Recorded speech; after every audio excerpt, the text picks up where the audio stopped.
Selamat malam Pak Tatang dan rekan-rekan MTI kelas B. Di sini kami akan mempresentasikan review mengenai paper dengan judul Establishing Science and Technology Park atau STP, a Reference Guidebook for Policymakers in Asia and the Pacific. Kami dari kelompok 12 dengan anggota kelompok Pak Alim Adi Priyatna, saya sendiri Nur Wahid Habibullah, dan Pak Muhammad Zaim Maulana. Daftar isi dan pembahasan pada review paper kali ini ada 6 aspek, yaitu dari nomor 1 adalah chapter 1 terkait introduction, kemudian chapter 2 terkait nature and characteristic of science and technology parks, chapter 3 terkait policy on science and technology parks, kemudian chapter 4 membahas mengenai case studies of science and technology parks, Chapter 5 membahas mengenai adjustment of science and technology parts of the digital world. Dan yang terakhir yaitu chapter 6 membahas mengenai conclusion. Chapter 1 yaitu introduction atau perkenalan. Bab 1 pengantar. Bahwa kisah sukses Silicon Valley telah menginspirasi pengembangan STP di seluruh dunia. Jadi awalnya STP ini dikenalkan oleh Stanford University Science Park di Silicon Valley yang berdiri sejak awal tahun 1950-an. Kemudian setelah itu disusul oleh Sophia Antipolis di Perancis, dan tahun 1960-an di Tsukuba Science Teknologi Jepang di Asia pada awal tahun 1970-an. Jadi trio STP ini mewakili Science Park tertua di dunia. Jadi dapat dilihat pada grafik bagian kanan bahwa jumlah STP yang diluncurkan pada setiap dekadenya naik secara signifikan dari tahun 1950 hingga tahun 2000-an. Selanjutnya, menurut UNESCO pada tahun 2018 diperkirakan terdapat 534 Science and Technology Parks atau STP di seluruh dunia pada tahun 2017. Kebanyakan STP ini memang berlokasi di negara maju atau negara besar, di mana semakin banyak negara berkembang juga beralih ke Science and Technology Park sebagai bagian dari strategi nasional mereka untuk menutup kesenjangan teknologi. Sekitar 80% negara yang disurvei itu berencana juga menggunakan zona khusus, termasuk STP sebagai bagian dari kebijakan industri abad ke-21. Dapat dilihat pada grafik sebelah kiri ya, bahwa jumlah STP menurut negara dan perekonomian masih memimpin di Cina, yaitu di peringkat 1, kemudian Amerika Serikat di peringkat 2, dan Britania Raya di peringkat 3. Selanjutnya terkait tantangan dari STP ada 3 aspek. Yang pertama adalah sulitnya mendapatkan pemahaman penuh mengenai efektivitas dari peran pemerintah dalam memandu dan mendukung pengembangan STP. Sebuah studi menemukan bahwa hanya 25% STP di Amerika Serikat yang mencapai tujuan mereka untuk menarik dan mendorong kegiatan penelitian dan pengembangan atau R&D yang berkontribusi terhadap penciptaan lapangan kerja dan pertumbuhan ekonomi. Sedangkan STP lainnya memberikan kontribusi yang sangat sedikit untuk tujuan ekonomi. Kemudian tantangan selanjutnya adalah pengelolaan STP dapat dilakukan secara sederhana dan fleksibel. Bahwa pengelolaan STP ini bertanggung jawab untuk mengelola berbagai tugas seperti koordinasi, komunikasi antar berbagai pemangku kepentingan, penelitian dan pengembangan, SDM, permodalan, infrastruktur, dan aktivitas lainnya, serta pekerjaan konstruksi. Selanjutnya, terkait tantangan STP adalah keberhasilan kolaborasi antar pemain di STP tidak boleh dianggap remeh. Bahwa kedekatan geografis tidak serta-merta menghasilkan transfer atau sinergi teknologi. Memilih STP yang tepat dan membuat STP tersebut berkolaborasi satu dengan yang lain bisa jadi adalah pekerjaan sulit dan menantang. Poin 1.2 berkaitan dengan tujuan dan garis besar buku panduan. Bahwa buku panduan ini memberikan informasi tentang panduan bagi pembuat kebijakan dalam mengembangkan STP di kawasan Asia Pasifik. Jadi memang sebagian besar data dan informasi yang digunakan dalam laporan ini bersifat sekunder, Meskipun tentunya dari sisi penulis sudah mengupayakan dilakukannya penelitian yang memvalidasi keakuratan, namun memang tidak ada jaminan 100% bahwa semua data dan informasi mencerminkan situasi sebenarnya. Bab-bab buku panduan disusun sebagai berikut. Bab 2 menguraikan definisi utama dan model STP. Bab 3 membahas kesesuaian STP dengan kebijakan nasional di kawasan. Bab 4 mengulas beberapa STP Asia, termasuk Taman Sains Kanagawa di Jepang, Taman Teknologi Tinggi Zhangjiang di Tiongkok. Bab 5 membahas mengenai bagaimana STP dapat menyesuaikan diri di era teknologi digital. Kemudian bab 6, yaitu bab terakhir, melanjutkan pembahasan pada bab-bab sebelumnya dan mengkaji beberapa pertanyaan terkait implikasi kebijakan dalam pembentukan STP. Chapter 2 terkait sifat dan karakteristik STP. 2.1 Pengertian Science and Technology Park atau STP. Terkait pengertian STP ini ada dua versi, yaitu yang pertama dari Asosiasi Internasional Taman Sains atau IASP dan UNESCO. Definisi dari IASP yaitu STP adalah sebuah organisasi yang dikelola oleh para profesional yang bertujuan untuk meningkatkan kesejahteraan komunitasnya dengan mempromosikan budaya inovasi dan daya saing bisnis terkait serta intuisi berbasis pengalaman. Sedangkan pengertian dari UNESCO bahwa STP itu mencakup semua jenis klaster teknologi tinggi. Terkait judul alternatif STP dari sisi IASP yaitu Taman Teknologi, bisa berupa Teknopol dan Taman Penelitian. Sedangkan yaitu bisa berupa Teknopolis, Kota Sains, Taman Cyber, hingga inkubator bisnis teknologi. Selanjutnya, Bank Dunia dan UNCTAD menempatkan STP di bawah payung istilah Zona Ekonomi Khusus atau KEK. KEK ini didefinisikan sebagai wilayah geografis di mana aturan bisnisnya berbeda dan di mana beragam insentif digunakan untuk menarik investor dan dunia usaha dari berbagai industri manufaktur, teknologi, dan jasa.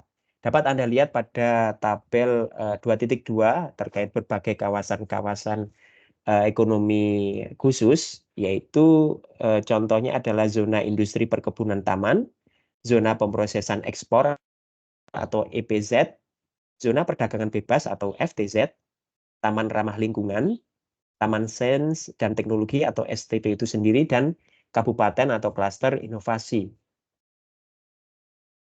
Pada tahap awal pembangunan, memang lebih dimungkinkan untuk memulai dengan pendirian kawasan industri. Dapat Anda lihat pada gambar 2.1 terkait grafik perbandingan jenis kawasan ekonomi terhadap tahap pembangunan ekonomi. Memang pembangunan ini lebih memungkinkan untuk dimulai dengan pendirian kawasan industri, baik itu EPZ maupun FTZ. Untuk memanfaatkan sumber keunggulan kompetitif seperti tenaga kerja murah, sumber daya alam, atau kedekatan dengan pelabuhan. Seiring dengan kemajuan perekonomian, mendirikan STP menjadi relatif lebih mudah karena landasan dasar sudah tersedia, termasuk kapasitas penelitian, SDM, dan lingkungan kewirausahaan yang aktif. Selanjutnya, komponen penting dari STP ada beberapa. Yang pertama adalah komponen pentingnya kawasan dan infrastruktur. Selanjutnya adalah tim manajemen sebagai tuan tanah. Selanjutnya adalah beberapa perusahaan sebagai penyewa dan mempromosikan penelitian dan pengembangan dan atau inovasi sebagai tujuan utama. STP sendiri itu dapat terdiri menjadi dua macam. Yang pertama adalah STP dapat berasal dari pemerintah dengan tujuan penelitian dan pengembangan. Contohnya adalah Hong Kong Science Park. Kemudian STP juga dapat berupa perpanjangan dari universitas. Contohnya adalah Stanford University yang berkontribusi pada perkembangan awal Silicon Valley. 2.2 terkait teori, asumsi, dan bukti tentang STP. Teori pertama adalah teori klaster.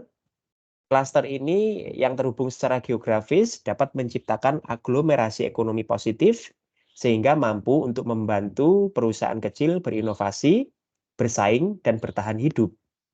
Klaster menawarkan penyebaran pengetahuan informal dan pertukaran ide antar perusahaan.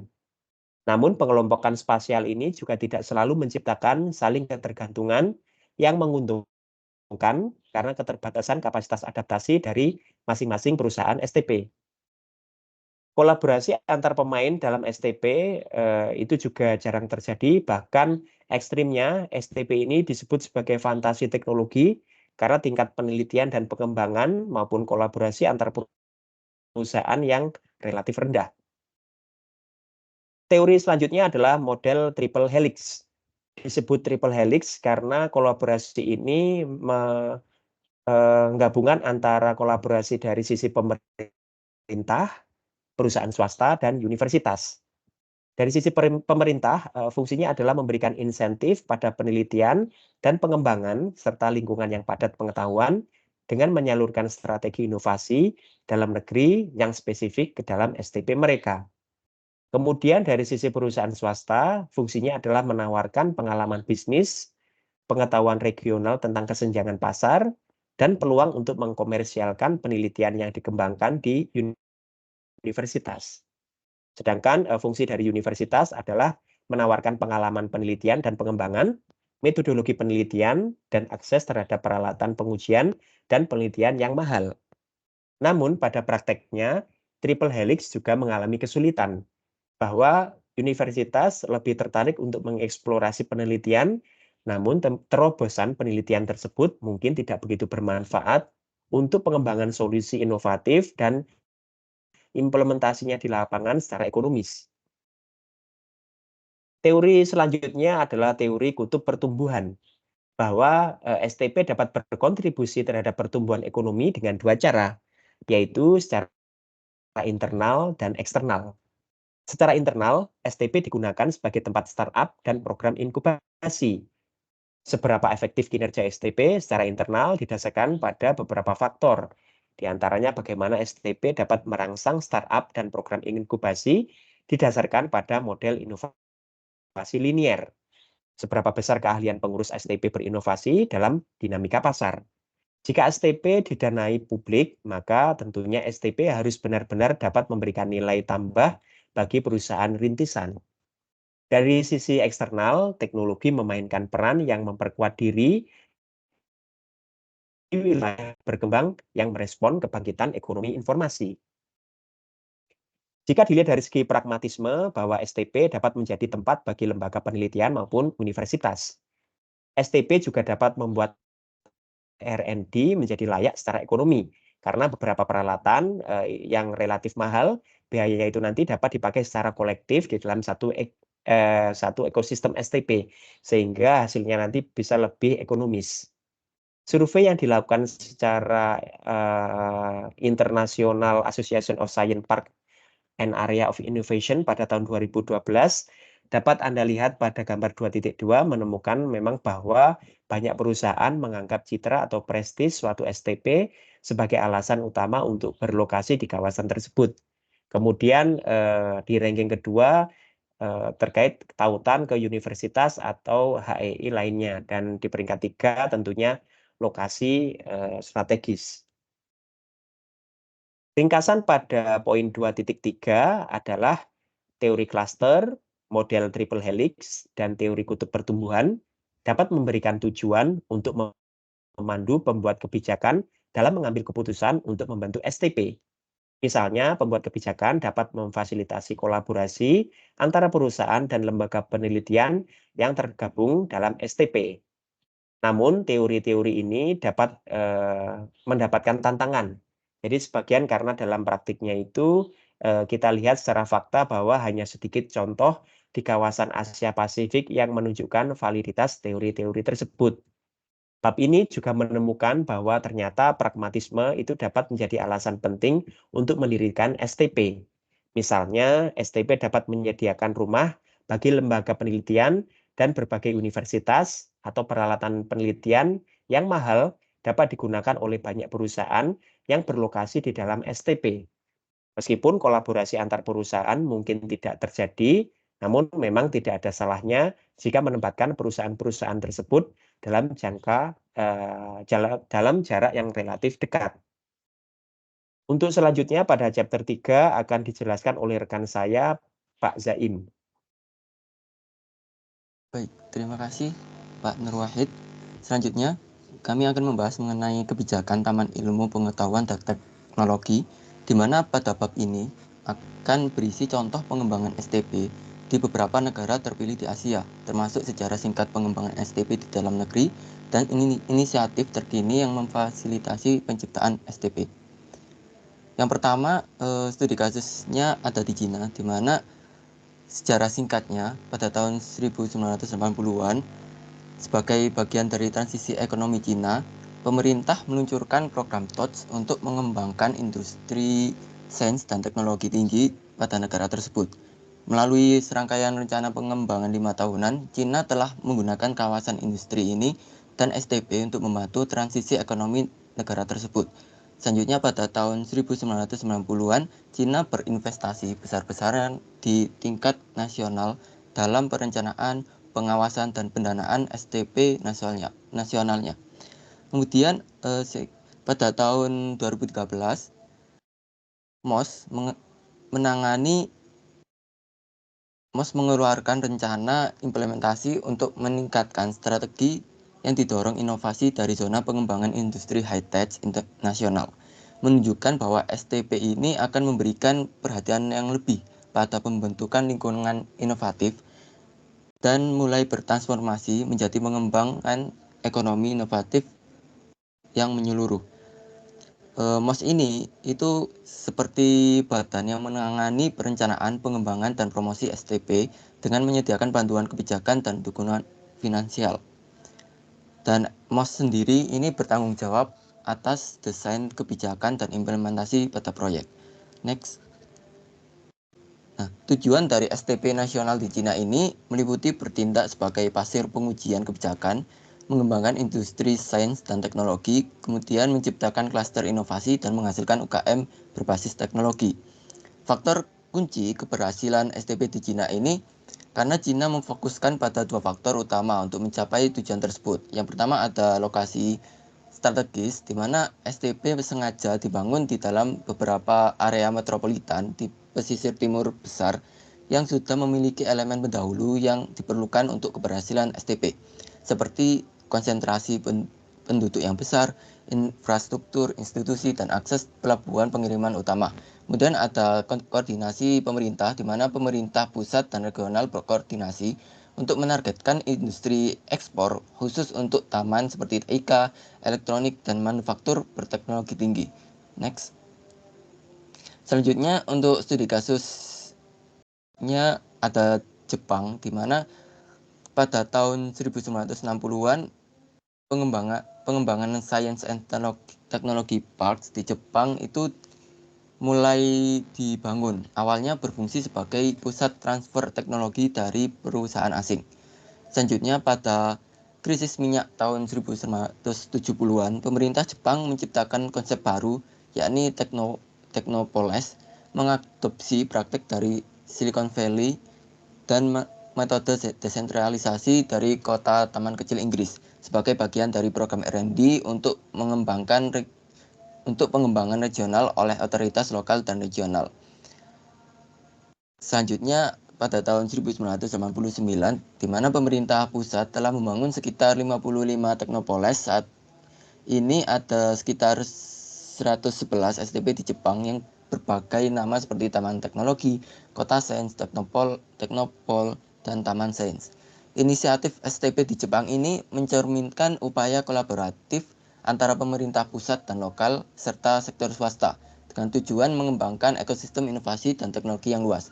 Dukungan pemerintah tersebut dalam membentuk pendanaan dan penyediaan infrastruktur kunci untuk pertumbuhan dan keberhasilan STP, bersamaan dengan pengelolaan yang beragam antar sektor publik, swasta, dan ketiganya memperlihatkan model yang fleksibel yang disesuaikan dengan kebutuhan spesifik masing-masing STP.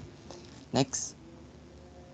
Selanjutnya, studi kasusnya ada di Republic of Korea, di mana mulai tahun 1960-an, Korea mulai menerapkan kebijakan industri nasional untuk mengubah ekonomi agraris menjadi industri, di mana kebijakan terpusat ini ditujukan untuk meningkatkan pertumbuhan ekonomi nasional, menciptakan dan merawat industri berat seperti produksi pupuk dan semen, serta mengembangkan infrastruktur nasional termasuk pembangunan jalan, kereta api, dan pelabuhan.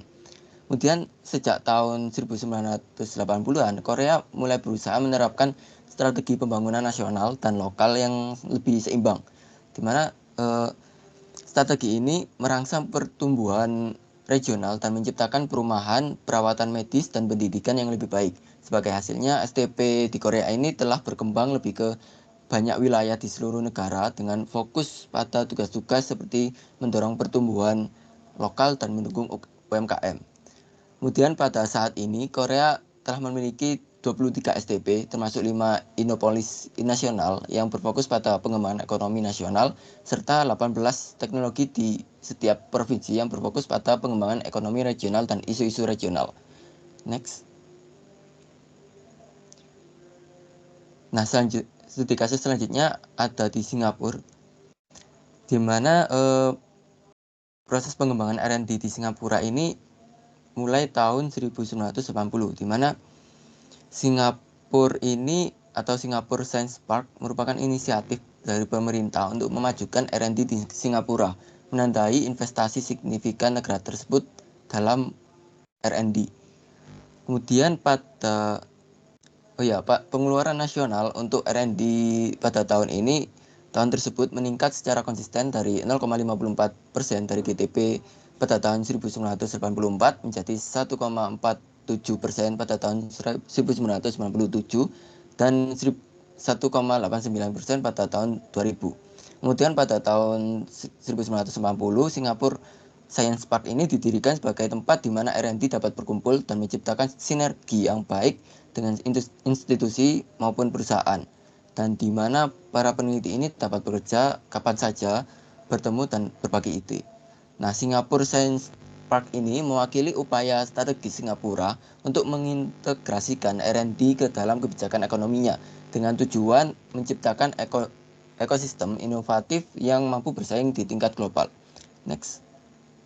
Selanjutnya, studi kasus selanjutnya ada di Thailand, di mana pada tahun 1989 ini rencana pembangunan ekonomi dan sosial nasional ke-6 ini mulai diperkenalkan, di mana mencakup pengembangan Taman Sains dan Teknologi yang didirikan oleh Kementerian Sains, Teknologi dan Energi, Kementerian Urusan Universitas, dan Kementerian Pendidikan. Di mana kemudian pada tahun 2002, fase pertama dari Thailand Science Park ini didirikan sebagai bagian dari upaya negara Thailand untuk meningkatkan kapasitas R&D dan mendorong inovasi dalam ekonomi. Thailand Science Park ini merupakan inisiatif yang strategis dalam kerangka pembangunan ekonomi dan sosial Thailand yang menunjukkan komitmen negara terhadap peningkatan inovasi dan pengembangan ilmu pengetahuan serta teknologi. Inisiatif ini melibatkan kerjasama antar beberapa kementerian dan dipimpin oleh NSTDA, menandai langkah penting dalam upaya Thailand menuju ekonomi yang berbasis pengetahuan dan inovasi. Kemudian selanjutnya akan membahas mengenai studi kasus Taman Ilmu Pengetahuan dan Teknologi di berbagai kawasan Asia Pasifik. Next. Nah, yang pertama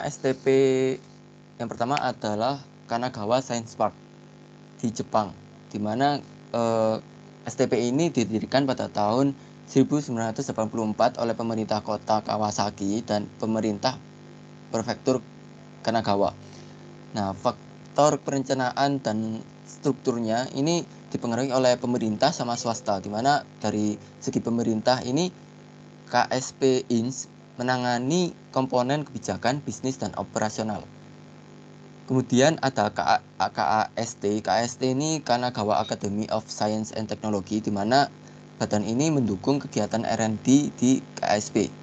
Kemudian KSP ini menawarkan infrastruktur berteknologi tinggi dan fasilitas penelitian dan pengembangan pada peneliti yang bekerja pada Kanagawa Science Park Jepang. Kemudian ada faktor kedua adalah swasta, di mana KSP ini beroperasi dengan koinvestasi dan pengelolaan bersama oleh aktor lokal, yakni swasta. Kemudian faktor keberhasilan dan pelajaran yang bisa dipetik dari STP Kanagawa Science Park ini, yakni yang pertama KSP ini terletak di prefektur Kanagawa sehingga lokasinya ini lebih strategis dekat Tokyo. Kemudian KSP ini telah berhasil menginkubasi lebih dari 500 perusahaan.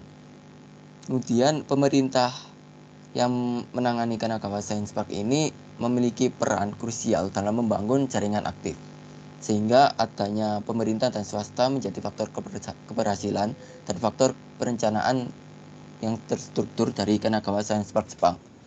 Kemudian selanjutnya next ada STP di Zhangjiang High Tech Park Cina, di mana Zhangjiang High Tech Park ini didirikan pada tahun 1902 di Shanghai, Cina, sebagai lokasi pelabuhan strategis untuk pengembangan ekonomi dan industri high-tech.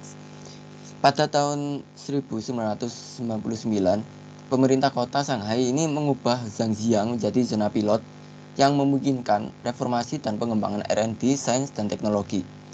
Kemudian mulai tahun 2011 dengan inisiatif pemerintah dan dukungan pemerintah kota Shanghai, Zhangjiang ini beralih dari manufaktur high-tech ke model berorientasi inovasi, fokus pada pengembangan teknologi lokal. Nah, faktor yang mempengaruhi perencanaan dan struktur ini ada dua, yakni adanya dukungan pemerintah dan pengelolaan, di mana Zhangjiang ini telah mendapatkan dukungan dari pemerintah berupa kebijakan, manajemen administratif, dan finansial dari pemerintah pusat.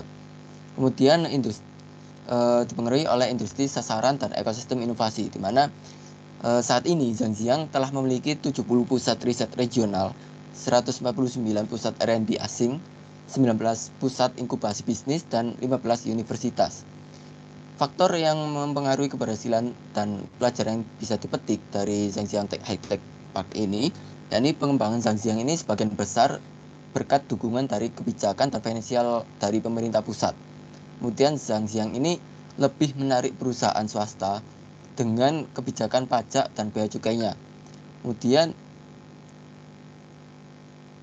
Kemudian Zhangjiang ini menarik perusahaan swasta dengan kebijakan pajak dan bea cukai.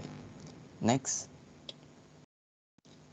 Selanjutnya adalah Skolkovo Innovation Center di Rusia Federation, di mana STP ini didirikan pada tahun 2010 berdasarkan Undang-Undang Federal, di mana faktor yang mempengaruhi perencanaan dan strukturalnya ini karena adanya pendanaan dan fasilitas, karena didanai oleh investor swasta, kemudian adanya dukungan dan layanan, ini mendukung penyewa dan proyek R&D hingga industrialisasi.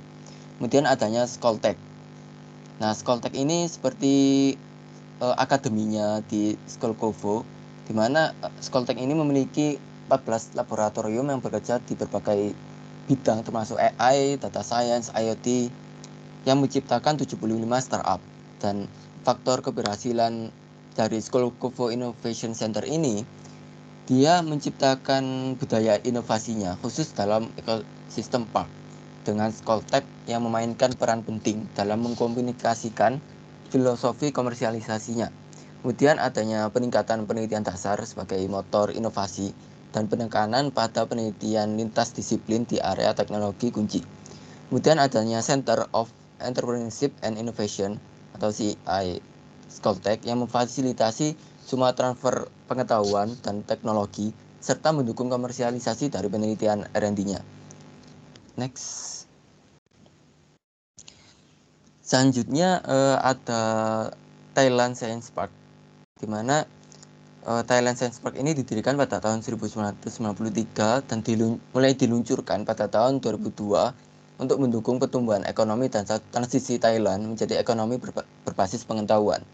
Faktor yang mempengaruhi perencanaan dan struktural Thailand Science Park ini yakni adanya pengelolaan dan dukungan, di mana TSP atau Thailand Science Park ini dikelola oleh National Science and Technology Development Agency.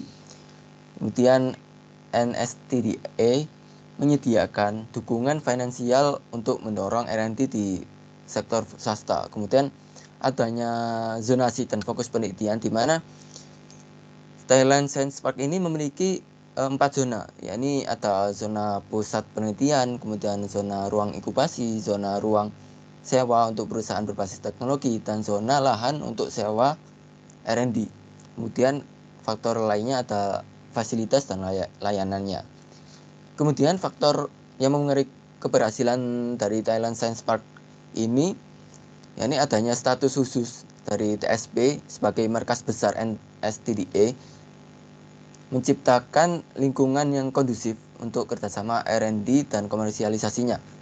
Kemudian adanya promosi yang aktif dari penggunaan bersama dari laboratorium peralatan high-tech di Thailand Science Park yang mendukung aktivitas R&D dalam upaya bisnis lokalnya. Untuk selanjutnya, untuk studi kasus selanjutnya akan dijelaskan oleh Pak Alim.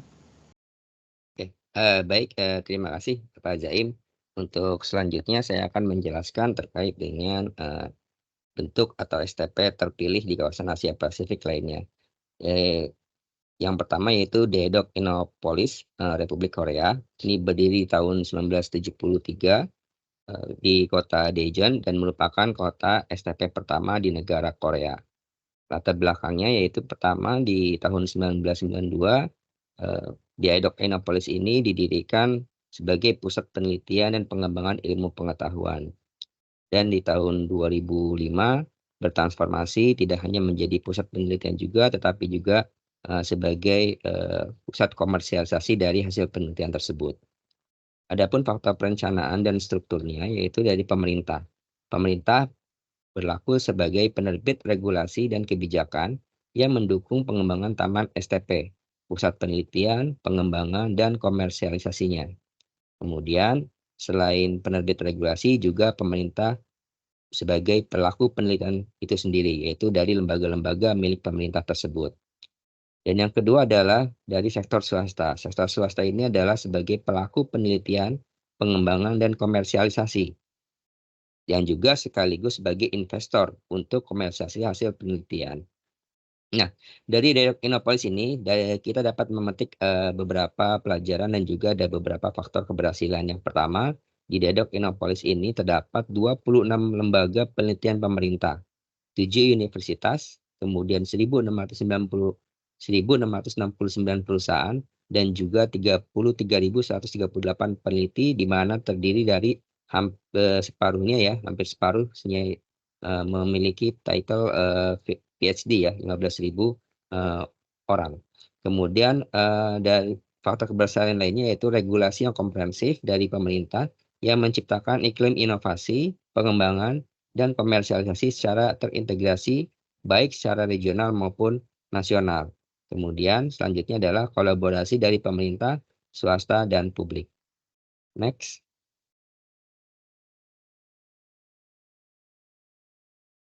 Oke, selanjutnya STP terpilih yaitu di negara kita sendiri yaitu Puspitek Indonesia, berdiri di tahun 1976 di Kota Serpong dan merupakan kota STP pertama di Indonesia. Latar belakangnya yaitu di tahun 1976 Pusat Penelitian dan Pengembangan Ilmu Pengetahuan Teknologi Nasional ini sebagai dasar pendirian Puspitek. Kemudian di tahun 1990 sampai dengan 1998 Puspitek ini bertransformasi dari pusat penelitian juga sebagai pengembang ilmu pengetahuan industri strategis nasional, khususnya PT Dirgantara Indonesia. Dan di tahun 1998 sampai dengan 2014 bertransformasi kembali menjadi pusat penelitian dan pengembangan ilmu pengetahuan dan teknologi. Kemudian faktor perencanaannya dan strukturnya yaitu murni dari pemerintah. Pemerintah ini sebagai penerbit regulasi dan kebijakan yang mendukung pengembangan Taman STP, Pusat Penelitian, Pengembangan, dan Komersialisasi di bawah Kementerian Riset dan Teknologi. Selain itu, pemerintah juga bertindak sebagai pelaku penelitian dari lembaga-lembaga milik pemerintah tersebut. Faktor keberhasilan dan pelajaran yang dapat dipetik.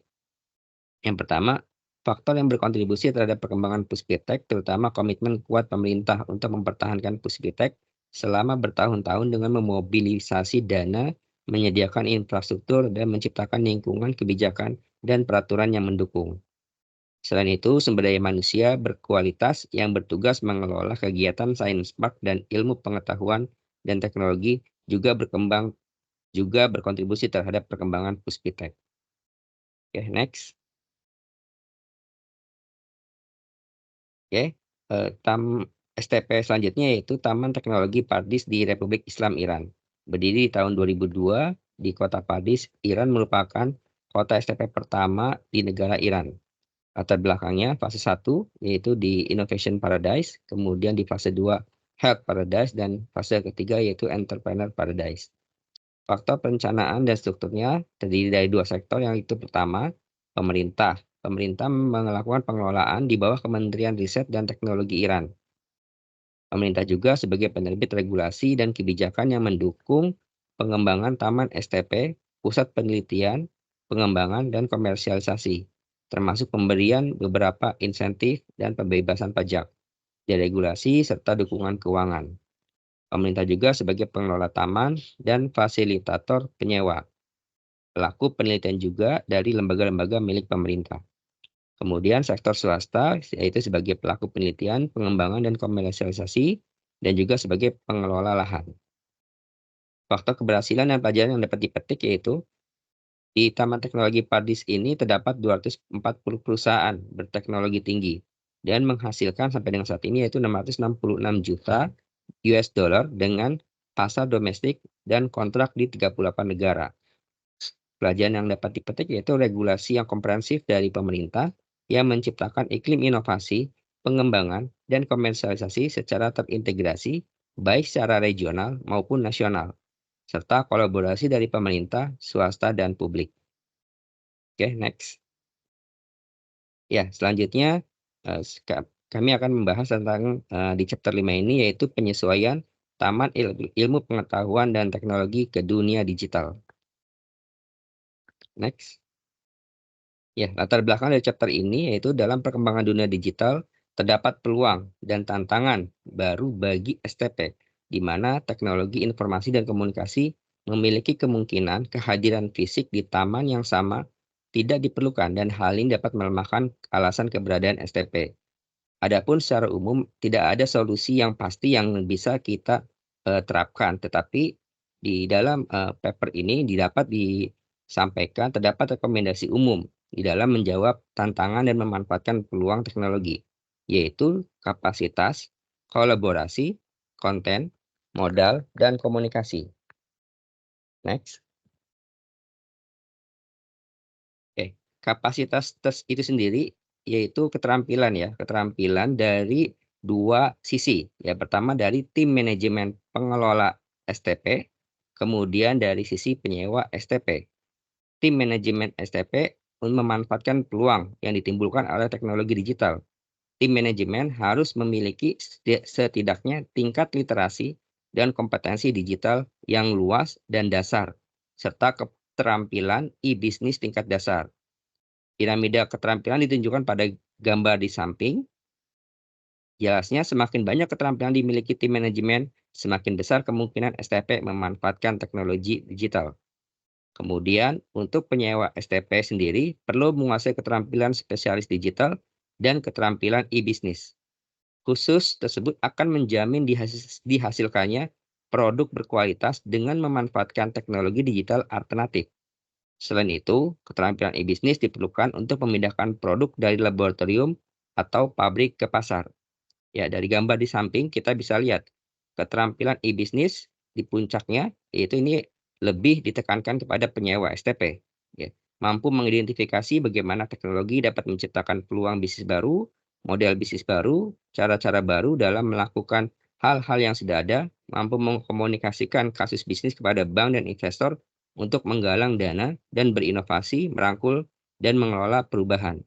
Kemudian di piramida tengah yaitu bisa dalam bentuk tim manajemen maupun penyewa, ini yaitu keterampilan spesialis digital, keterampilan yang diperlukan untuk meneliti, mengembangkan, merancang, perencanaan strategis, mengelola, memproduksi, berkonsultasi, memasarkan, menjual, mengintegrasikan, menginstal, mengelola, memelihara, mendukung, dan melayani perangkat lunak dan sistem teknologi informasi dan komunikasi. Dan bagi tim manajemen pengelola STP ini di tingkat dasar, yaitu keterampilan pengguna digital dasar yang diperlukan untuk menggunakan alat, sistem, dan perangkat teknologi informasi komunikasi secara efektif untuk mendukung tugas fungsi teknologi dan informasi dan komunikasi. Keterampilan pengguna mencakup penggunaan internet, aplikasi, perangkat lunak, dasar, dan lanjutan, serta alat khusus yang mendukung fungsi khusus bisnis. Literasi digital dasar dan literasi informasi digital juga dapat disertakan. Oke, next. Poin selanjutnya adalah kolaborasi. Untuk mempromosikan kolaborasi antar pihak di dalam dan di luar STP, ICT, dan solusi digital untuk menghubungkan taman secara internal dan eksternal harus lebih dieksplorasi. Teknologi dan informasi dan komunikasi dapat dimanfaatkan pula untuk memudahkan para ahli atau manajer untuk berpartisipasi dalam pertemuan secara virtual, terutama jika perjalanan fisik merupakan tantangan bagi para ahli tersebut. Lebih jauh lagi, kolaborasi dapat dilihat lebih dari sekedar STP. Beberapa contoh dari hal ini diantaranya yaitu Hong Kong Science Park. Hong Kong Science Park ini menunjukkan bahwa tim kolaborasi internasional dan pengembangan bisnisnya bertujuan untuk membangun dan membina komunitas internasional di Hong Kong Science Park dengan berupaya untuk terhubung, membangun hubungan untuk berkolaborasi dan mewujudkan hasil untuk mengkatalisasi nilai-nilai. Kemudian Thailand Science Park di Thailand, Tokyo Tech diundang untuk membuka kantornya di Thailand Science Park untuk mendukung pengembangan bidang ilmu pengetahuan dan teknologi tertentu di Thailand. Next. Ya, selanjutnya adalah konten atau isi dari STP itu sendiri. Industri pada STP harus diatur dengan strategi nasional dan kekuatan serta perekonomian suatu negara. Sektor industri fokus STP harus sesuai dengan landasan ilmu pengetahuan, teknologi, dan inovasi di suatu negara. Meskipun STP berada dalam konteks lokal, STP harus berpikir secara global. Teknologi digital dan internet memberikan banyak peluang bagi pengusaha lokal untuk mencari bidang atau solusi inovatif global. Selanjutnya yaitu modal. Di dalam pemodalan, STP mungkin tidak cocok untuk inkubasi atau program permulaan. Modal Ventura dapat memberikan solusi untuk program startup di STP. Sebuah studi menunjukkan bahwa Silicon Valley menarik 27% dari total modal Ventura yang diinvestasikan di Amerika Serikat. Studi lain menunjukkan bahwa rata-rata $1 Amerika untuk modal Ventura tampaknya 3 sampai 4 kali lebih kuat dalam merangsang inovasi dibandingkan $1 Amerika untuk penelitian dan pengembangan perusahaan tradisional. Kemudian, beberapa STP telah membentuk program modal Ventura mereka sendiri. Meskipun demikian akan bermanfaat bagi perusahaan-perusahaan yang tergabung dalam STP untuk melihat peluang berkolaborasi dengan modal Ventura eksternal atau luar negeri. Next. Yang selanjutnya adalah poin komunikasi.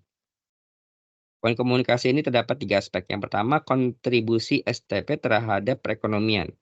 Ketika STP didanai oleh pemerintah, baik nasional maupun lokal, penting untuk berkomunikasi dengan negara atau wilayah terkait mengenai kontribusi STP terhadap perekonomian lokal atau nasional tersebut. Yang kemudian, memanfaatkan saluran komunikasi. Setiap STP harus berupaya memanfaatkan setiap saluran komunikasi yang ada untuk menunjukkan manfaat dan kontribusi sosialnya. Dan yang ketiga, faktor yang penting adalah indikator kinerja utama. Pencapaian STP perlu tercermin dalam indikator kinerja utama dan dipublikasikan. Oke, selanjutnya chapter 6, kesimpulan. Next. Ya. Di dalam paper ini kesimpulan berisi sebuah pertanyaan dengan jawaban-jawaban yang sudah dipaparkan pada chapter-chapter sebelumnya. Yang pertama, haruskah pemerintah memberikan dukungan finansial atau memberikan insentif finansial untuk STP? Pemerintah perlu mempertimbangkan beberapa hal sebelum memberikan dukungan finansial terhadap pendirian STP, yaitu tujuan utama pendirian STP, kemudian apakah STP solusi yang efektif untuk mencapai tujuan tersebut. Kemudian, dukungan finansial untuk pendirian STP dari pemerintah dapat diberikan jika memiliki kontribusi besar terhadap ilmu, pengetahuan, dan perekonomian nasional. Kemudian, dukungan finansial menjadi keliru jika hanya menguntungkan kepentingan beberapa perusahaan atau penyewa pengguna STP. Dalam beberapa kasus, pemerintah dapat memberikan dukungan finansial jika penelitian dan pengembangan ilmu pengetahuan belum dapat diterima oleh pasar dan belum diminati oleh swasta, tetapi memiliki manfaat yang dapat dirasakan jangka panjang. STP tidak dapat diberikan dukungan finansial terhadap startup jika STP untuk startup tersebut tidak menggunakan hasil penelitian terhadap teknologi terkini. Yang kedua, lokasi STP untuk startup berlokasi jauh dari pasar atau kota atau dikelola oleh ahli teknis yang kurang memiliki pemahaman yang mendalam untuk pasar. Next. Oke, selanjutnya yaitu daftar, periksa, atau checklist untuk menetapkan STP. STP dapat dibentuk dengan mempertimbangkan satu, keputusan pembentukan STP harus dinilai dalam konteks ekonomi nasional atau lokal yang luas. Yang kedua, sebelum STP dikembangkan, maka perlu diperhatikan beberapa hal. Yang pertama, untuk pengguna utama, yaitu seperti lembaga peneliti nasional yang menggunakannya dalam jangka waktu yang lama. Kemudian, tim manajemen yang memiliki kapasitas dan keterampilan untuk mengelola STP. Kemudian, basis ilmu pengetahuan yang kuat di sekitar STP yang tersedia. Kota atau daerah di mana STP berada menarik bagi orang-orang berbakat dan pelajar. Selanjutnya yaitu budaya kewirausahaan tersedia di kota atau negara di mana STP berlokasi. Kemudian selanjutnya adalah pembiayaan, terutama modal awal dan modal ventura yang tersedia di kota atau negara di mana STP berlokasi. Dan selanjutnya, investasi sosial dalam STP perlu dibenarkan berdasarkan manfaat sosialnya. Dan yang terakhir adalah efektivitas program inkubasi dan inovasi yang ditawarkan oleh STP perlu diperhatikan secara hati-hati, diteliti. Ide bisnis inovatif yang terkait langsung dengan semangat kewirausahaan seringkali diambil dari dan merupakan respon terhadap permintaan pasar. Baik, demikian pemaparan review paper kami terkait dengan sains dan teknologi PAK. Semoga bermanfaat khususnya bagi kami dan rekan-rekan semua. Mohon maaf apabila terdapat kekurangan dan bila terdapat hal yang dapat didiskusikan, kami persilakan untuk dapat disampaikan. Atas perhatiannya kami ucapkan terima kasih. Selamat malam. Assalamualaikum warahmatullahi wabarakatuh.